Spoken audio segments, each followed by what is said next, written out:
So I put my foot down on the accelerator. I was going around 150 miles an hour at this stage. This was about 11 o'clock at night time. It was just me in the car. Mark, how did you find Carnivore? Hi, Dave. So it all started off with when I was around maybe 14 years of age.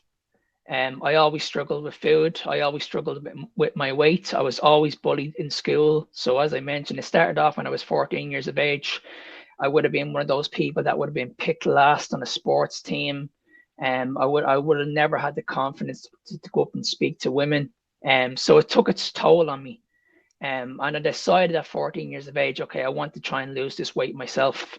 So I looked into like bodybuilding magazines, like running magazines, and I started exercising. I started doing some exercises in my room, like sit ups, pull ups, press ups, all that kind of stuff. And then I started incorporating some running. So I fell in love with it at the very, very beginning. Then one day my mother turned around and says to me, why don't you not just join a gym? I never knew a gym even existed. So went up to the gym the following day and I asked the manager, would it be okay if I joined? Because I was only like 14, 15 at the time. And the manager said, yeah, no problem. So that was great. So I was like, okay, I'm going to learn how to train properly. People are going to look after me, etc., etc. So I went in, fell in love with the cardio, fell in love with the weight training, and I designed a nutrition plan for myself. It was just basically just following all the magazines, just following the low calorie diets.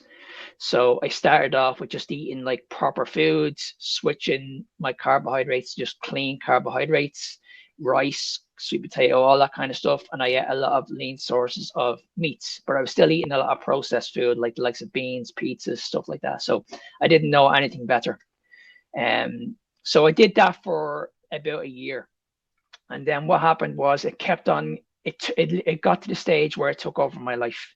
My studies got pushed to the side. I just became obsessed with the gym. So I would have been going to the gym at the start, maybe 3 or 4 times a week, and then it got to the stage where I was going every single day, and I would have been putting in the work for about 3 hours a day.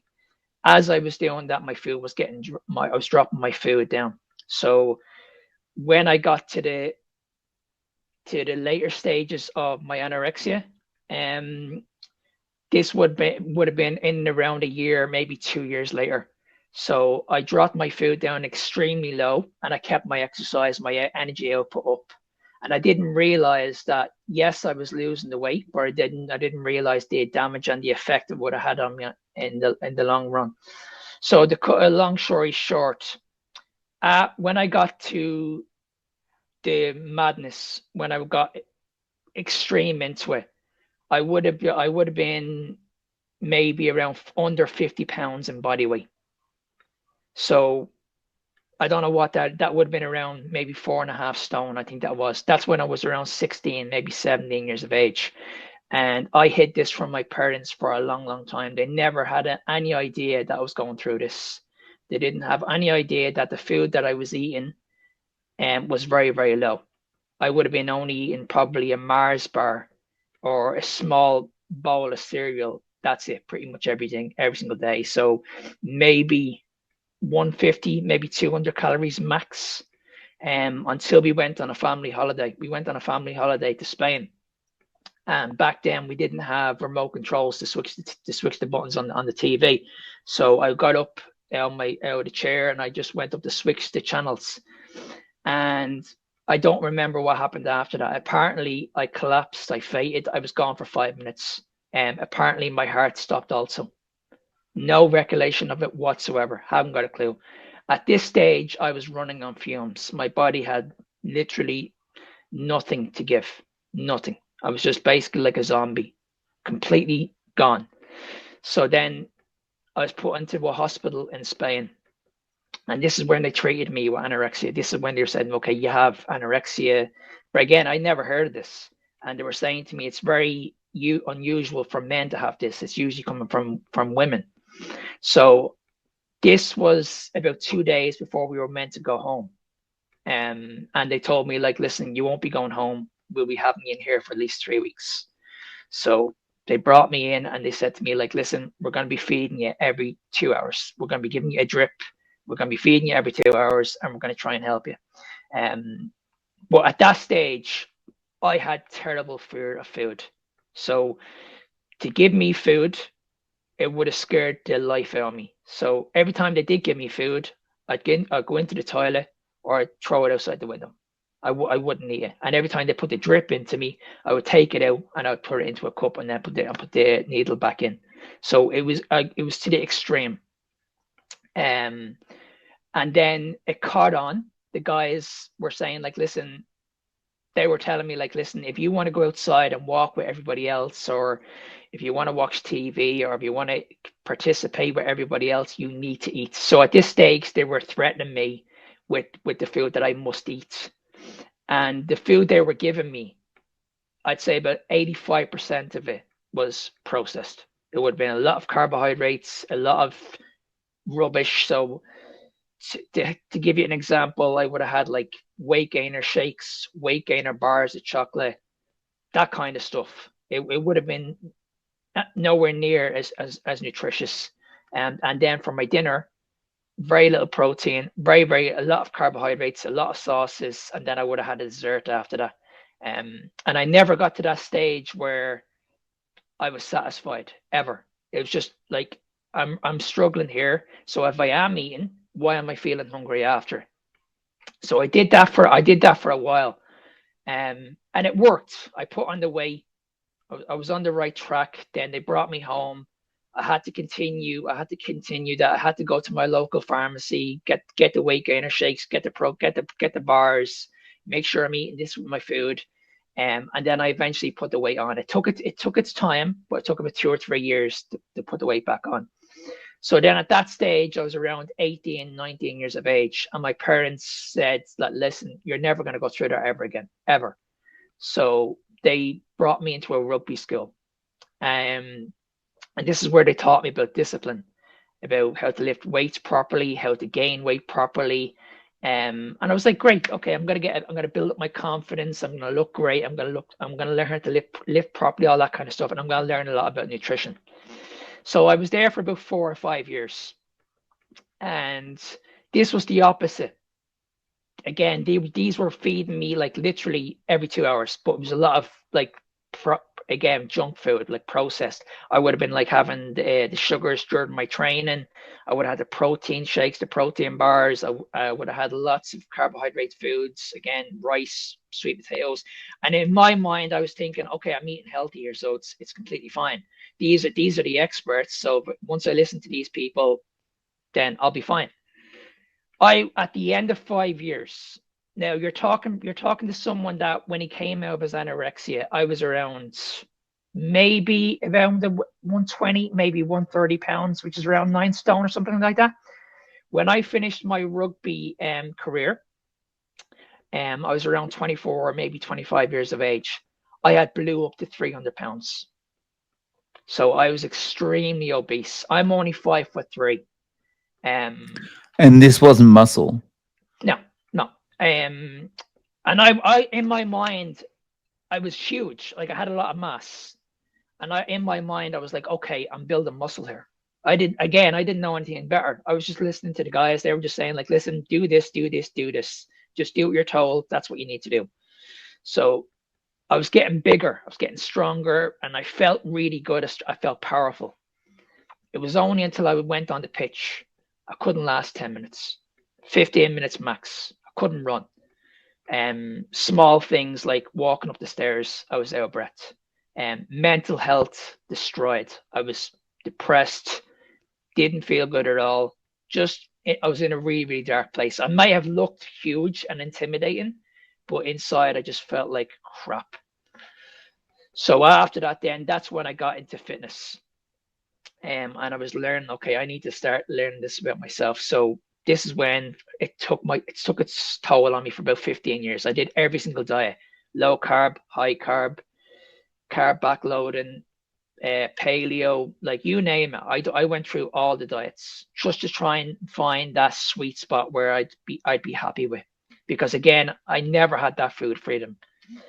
Um, And then about 6 years ago, I heard of this keto, and it kind of tied it in. It kind of tied in with like Atkins because I had done Atkins before. So I looked at keto and I was like, okay, this is just basically protein and eating a lot of vegetables and maybe a few grains. So I said, okay, let's try it. I've tried everything else. Let's just give it a go. So had the protein, moderate fat, not a high amount of fat, but I was eating a moderate amount of fat. A lot of vegetables, and I did that for about roughly over about a year. And yeah, got an amazing shape, and I got an amazing shape with the other diets as well. The low calorie diets, the high carbohydrate, high protein, easily could get in shape, no problem. Problem was I could never sustain it. So that's why I had to choose a diet. I had to find something that was going to be sustainable and I could do it for the rest of my life because that's where I always struggled with the other diets. So I said, right, okay, let's try the keto diet. Let's see what happens. And again, the same thing, got an amazing shape, but I still wasn't feeling good. My gut wasn't feeling good. I still had those mental health issues and I still was in a dark place. So I was like, okay, hang on a second. Am I going to be like this for the rest of my life? Am I going to be on antidepressants for the rest of my life? Like, what's wrong with me? What's going on here? I can't understand why I just can't get to the bottom of this. So about 3 or 4 years ago, I came across this podcast and this bodybuilder was talking about carnivore. Never heard of it. And the more I kept on listening to it, it just didn't make any sense. He just kept on saying like he's eating meat, he eats nothing else, no vegetables. So I was like, no, this is rubbish. Like there's no way he just eats red meat. And then in my mind, he's eating red meat straight away. I was thinking about cholesterol. I was thinking about okay, high fat. It's going to lead to heart disease. All this kind of stuff. This is what we were all led to believe. So at the very beginning, I was like, okay, do I switch this off or do I keep listening to it? I just chose to, I'll keep listening because it was only 40 minutes long. The more he kept on talking, the more he made sense. So the minute that was finished, I looked up carnivore, just switched, went on to Google, switched up carnivore, saw the likes of Shafee, Ken Berry, everybody talking about carnivore. But not only that, not only were people getting in shape, they were reversing conditions like gut issues, mental health, PCOS, endometriosis, like so many different other conditions. So I said, right, I'm actually going to try this. I'm actually going to give it at least a week or two. Let's just see what happens. Because as I said, at this stage now, I was in such a dark place. I had tried everything. I'm in so much pain mentally. Like, what have I got to lose? So I just said, right, let's just try it. Let's just buy the red meats. Let's just buy the steaks, the ground beef, and just let's just eat it. Within 4 days, Dave, 4 days, my gut issues were gone.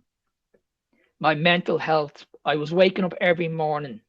Like I can't explain it. It was like I was waking up now with a purpose. I was ready to rock and roll. I was excited to get up out of bed, whereas before I would have just stayed in bed and I would have really struggled to get up. But 4 days later, everything was just moving in the right direction. I had so much energy. I was just waking up. I just wanted to get my day started. I was just ready to rock and roll. My digestive system just felt great. I wasn't walking around breaking wind anymore every 5 minutes. I was just like, this feels amazing. Like, is this normal?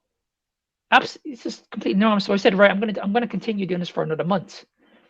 And I'm not going to eat any carbohydrates at all, no vegetables. I'm just going to continue what I'm doing, and I'm just going to listen to what these guys are.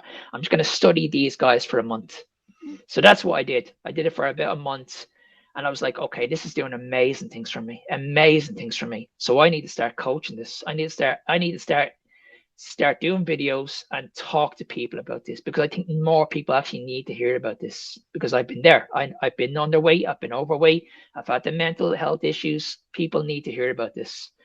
And that's what I did for the last 3 years. I've been eating carnivore 3 years now, haven't touched the carbohydrate, haven't touched the vegetable, and it's just literally changed my life.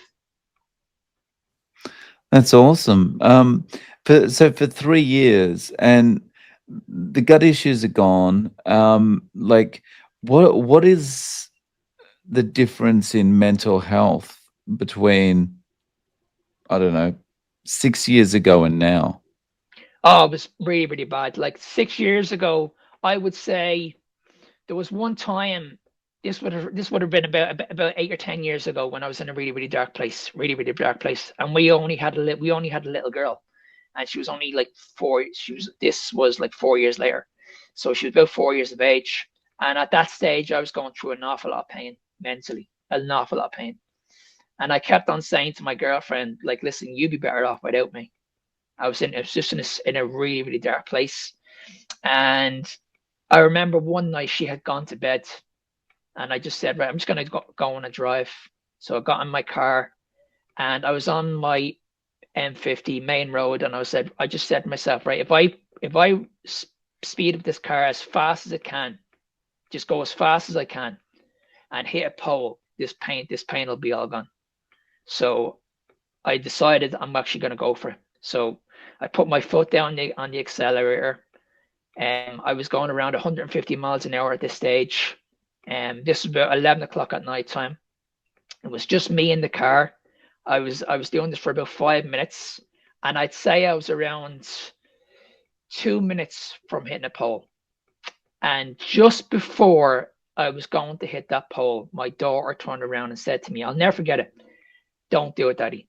And to this day, if I haven't heard that voice, I can promise you right now I wouldn't be here because I was fully prepared to hit that pole that night. That's how much of a dark place I was in. It was absolutely horrendous. And I couldn't understand why I felt that way. Couldn't understand. I couldn't understand. I couldn't understand. And there was nobody that could help me. No doctors, no coaches.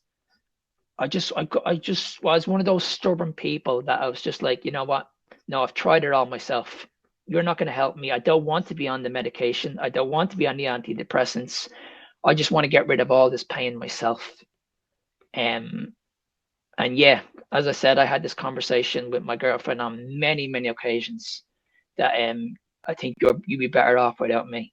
Um, but yeah, that night, if I hadn't have been for that little voice in my head, then yeah, I wouldn't be here. So when I look at the anorexia and I look at that night in particular, there's two particular things there that I shouldn't be here. I was drastically underweight when I was anorexic.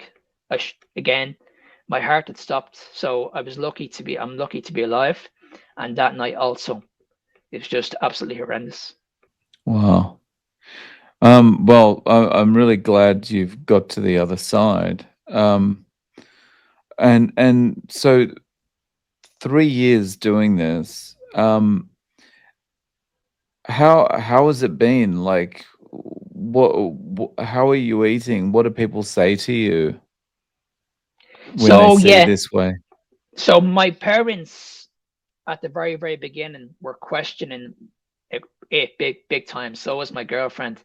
And the first thing that was coming through their heads was again the cholesterol, the heart disease, all that kind of stuff.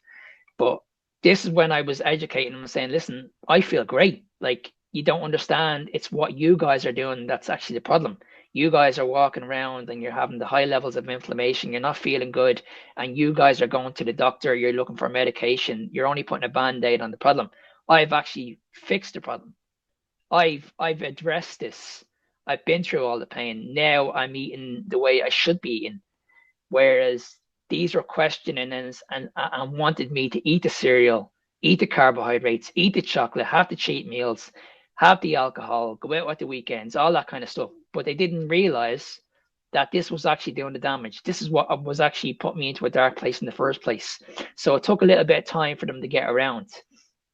And especially with like events like Christmas, Easter, all that kind of stuff.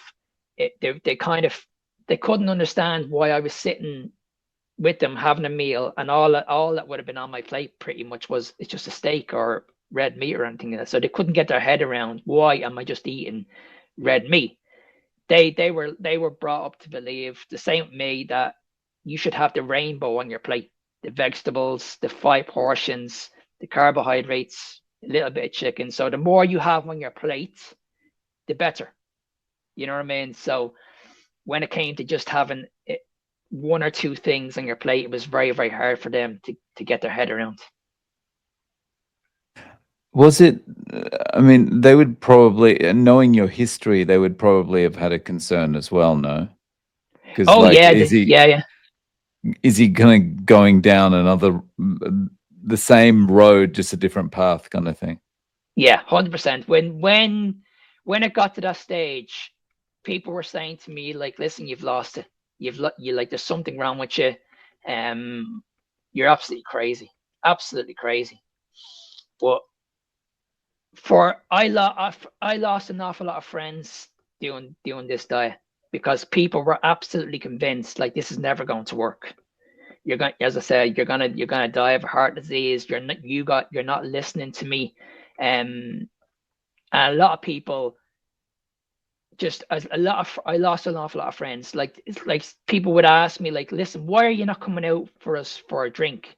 Why are you not coming to the cinema with us and eating the likes of popcorn and sweets and all that kind of stuff? So at that stage, there was an awful lot of pressure in my life. A lot of people wanted me to join in, but I didn't want to join in because I felt I was comfortable the way I was at the moment. But it was very, very hard for people to understand that. And it was the same with my parents.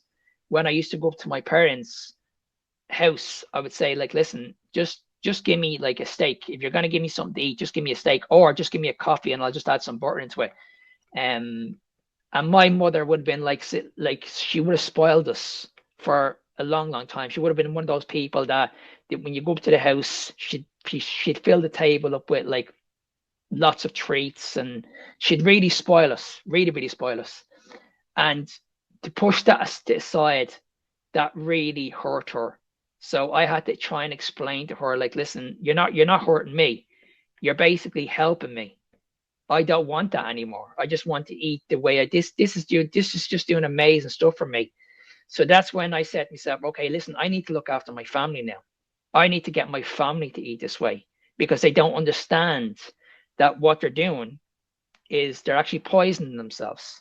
So that's when I said, okay, my girlfriend will be easier to have that conversation with, but my daughter, because she's only young, it's going to be a little bit more difficult.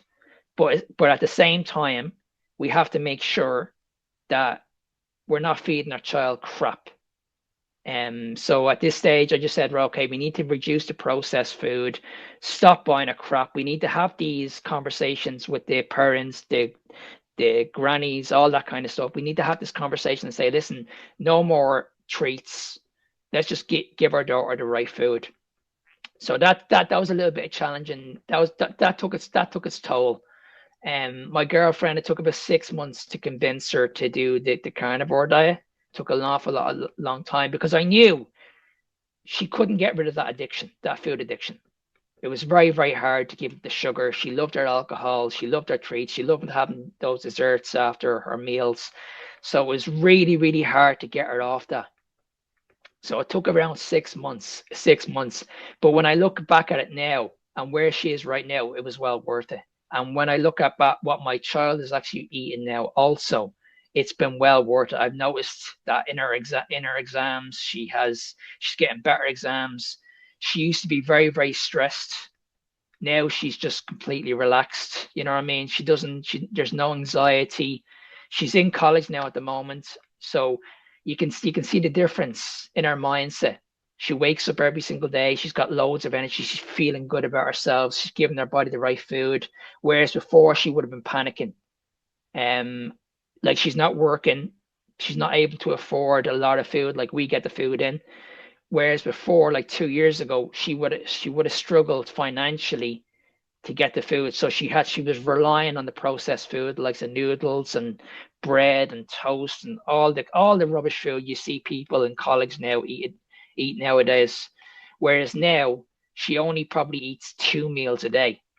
And I'd say about 99% of that is carnivore. She eats a little bit of vegetables here and there, but she looks amazing. She feels amazing. And that's my priority going forward. So now I'd say most of my family, because of what I've been doing for the last 3 years, most of my family now either eat keto, low carbohydrate diet, or all on carnivore.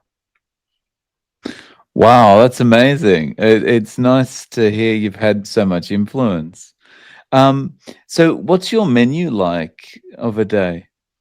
So first thing in the morning, I eat 2 meals a day. So I don't track calories, don't track macros. I just eat when I'm hungry, pretty much. So I'd have my first meal roughly around 12 o'clock. I'm usually up every morning around 3 a.m. I only need about 6 hours sleep, so I wake up, get stuff done, and then I usually have my first meal around 12. So my first meal is usually, again, it could be steak, it could be beef. Most days I'm having eggs. I'm usually having around 12 eggs every single day. A little bit of fat with that also. So it's usually steak and eggs first meal. And then maybe about 8 hours later, I'll maybe have another steak. I'll maybe have one or two more eggs, and I'll maybe have some lamb, or I'll have some ground beef. So it's very, very basic. I only have pretty much four, four, yeah, I'd only have about four foods. So it'd be primarily red meat, steak, beef, lamb, eggs, and then I would have a good amount of fat in my diet also. I found the extra fats that I have, I just fell in love with it. It's just it feels like a dessert to me when I'm having extra fat in the diet. Um, just amazing for my stomach, amazing for my gut. The energy I get from eating high fat is just insane. So I used to have around maybe 100 grams of fat a day, about maybe 3 years ago. Now I can be taking in probably over 300 grams of fat a day. I have no idea how many calories that I'm on, no idea whatsoever. And this is another thing as well, that about calories in versus calories out. I know if I tracked my calories now, I'm probably eating well over 4,500, something like that, well over. Whereas before, if I wanted to get really, really lean, I'd have to drop my calories down to around 1,200. I would look amazing, but I felt like rubbish. I was miserable. Like what you see on the outside is not a true reflection of what you see on the inside. Just felt miserable. Whereas now, I'm walking around with a six pack without putting any effort into my body whatsoever. I'm training less. I'm I don't do any cardio. I only eat twice a day compared to what I used to do before. I'd have to eat every 2 hours. So I was eating probably maybe 6 to 8 meals a day, but it would have been small meals, very, very small meals. Whereas now I have my first meal at 12 o'clock, which is a big, big meal, keeps me going for about 8 or 9 hours. I'll have my last meal around 90 minutes before I go to bed, which is around 8 a.m., 9 a.m., 9 p.m.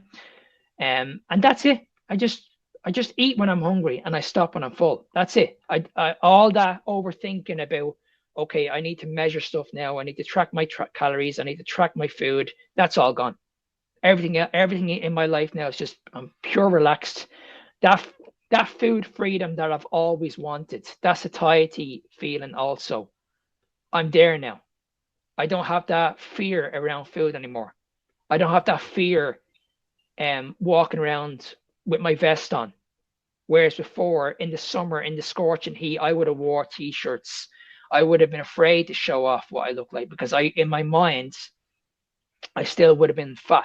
So I was never at that stage where I'm happy. I'm really, really happy with the way I look. Whereas now, 3 years into this, things have completely changed. Completely changed. That's awesome. And so, Mark, what kind of coaching are you doing? So now I'm doing full carnivore. But I live in a country now where nobody talks about carnivore. Nobody talks about keto. And if you do talk about keto or carnivore, you're one of those carnivore police, keto police.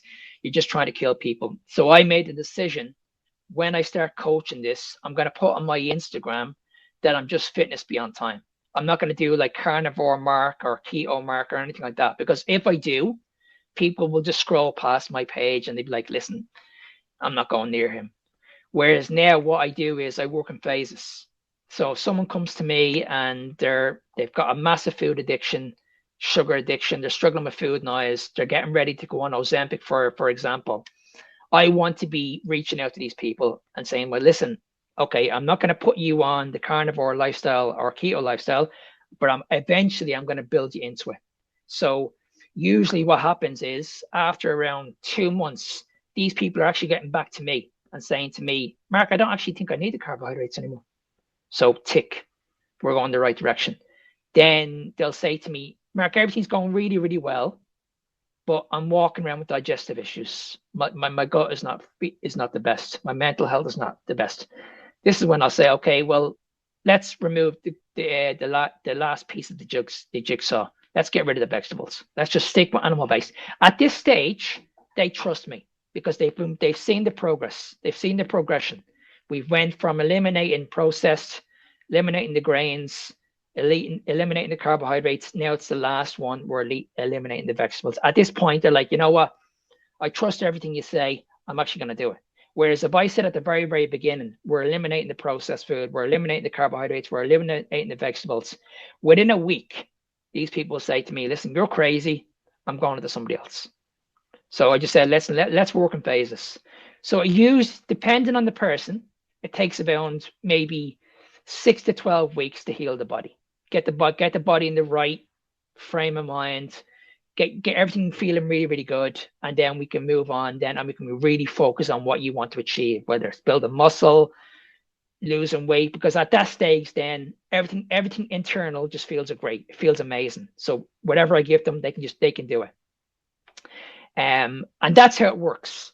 And then at that stage, then I'd say about 95% fall in love with the carnivore diet.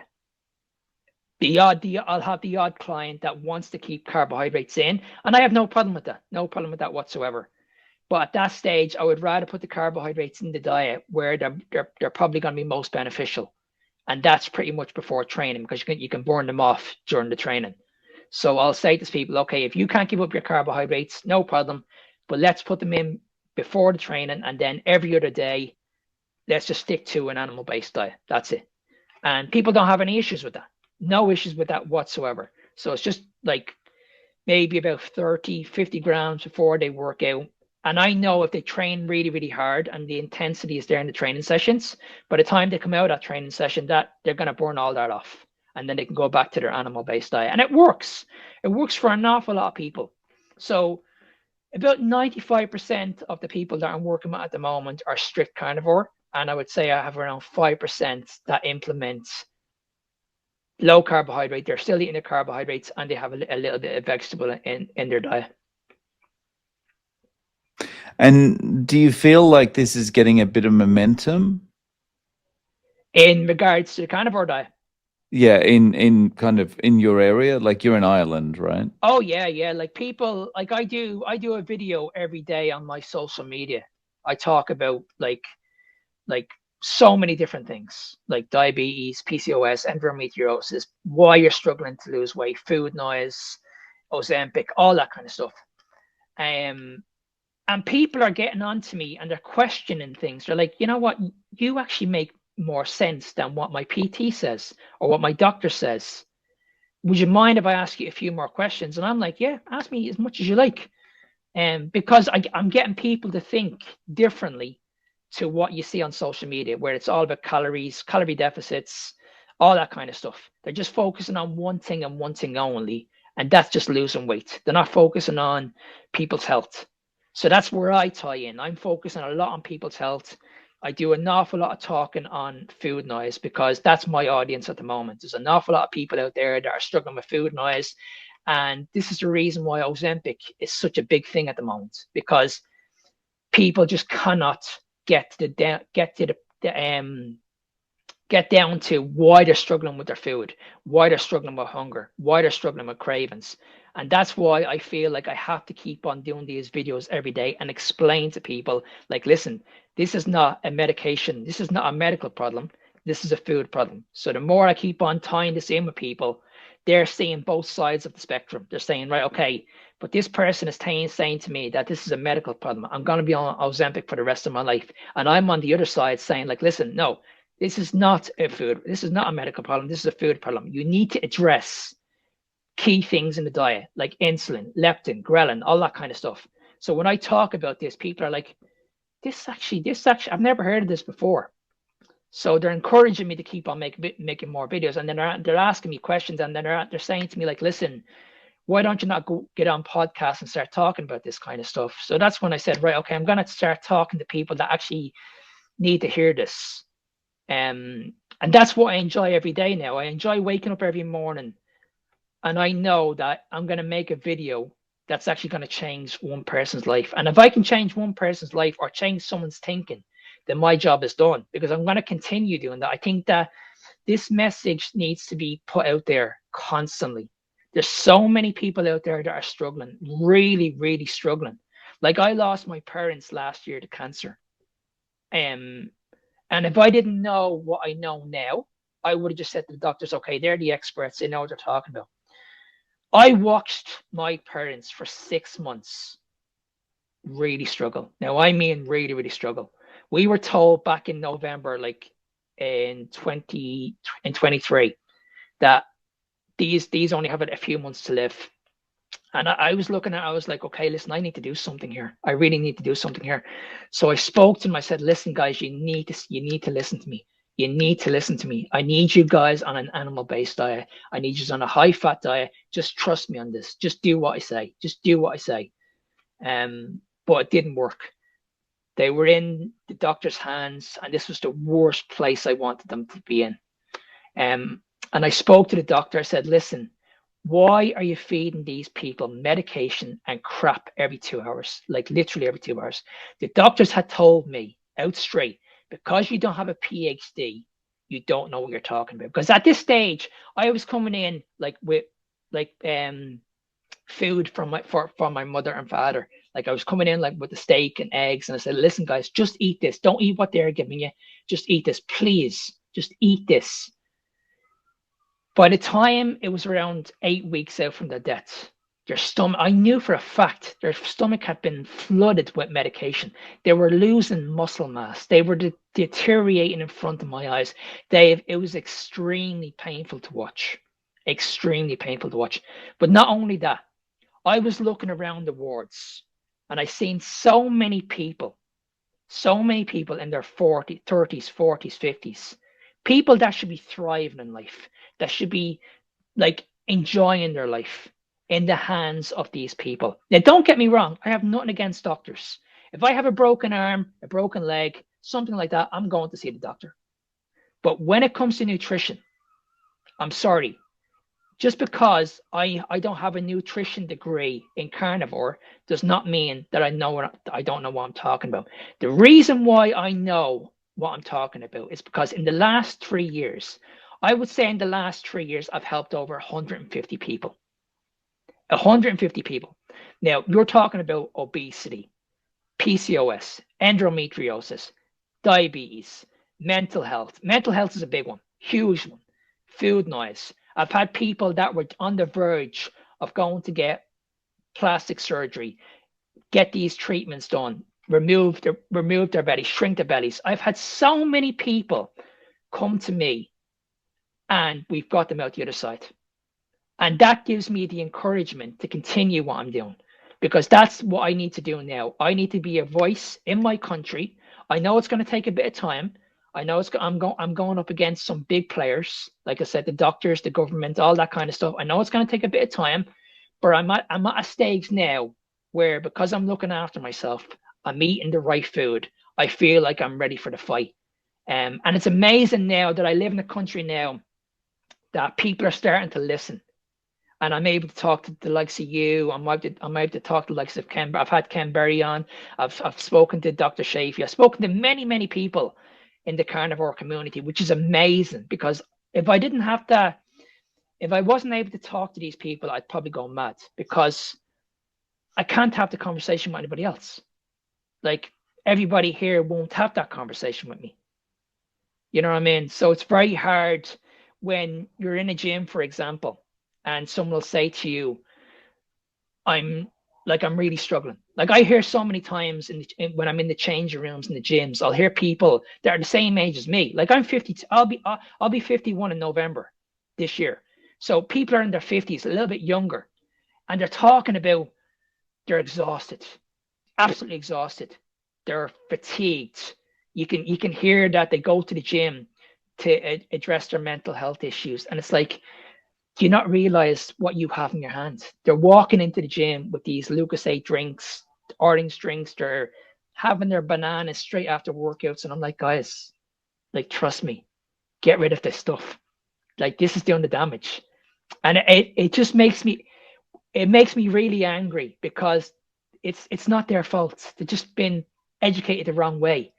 I see so many people walking into these spinning classes, circuit training, all this kind of stuff, and halfway during the workout, the PTs and the coaches, like the fitness people, are saying, like, listen, have that Rice Krispie bar halfway during your workout, like, have that Lucasade halfway during your workout. And I'm like, no, guys, no, this is wrong. This is so wrong.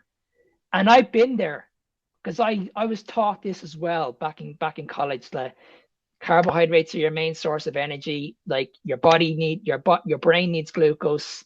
I was there. I was down that. I did that for years, and I used to coach people this way. I used to coach people and say, listen, like, no more fats. Focus on your carbohydrates. Focus on being a calorie deficit. When I look back then and look back now, I was like, wow, I've just wasted probably 15, 20 years. And these people that I did help, yes, I got them down to like what they wanted, but now I understand why they could never stick to it. Now I understand why they came out of it. They were binging, they were purging, they put the weight back on. And I could never understand, why have they put the weight back on? Why can't they not just stick to the calories that I've given them? I didn't understand anything about reverse diet. I couldn't understand anything about that. So I'm so grateful.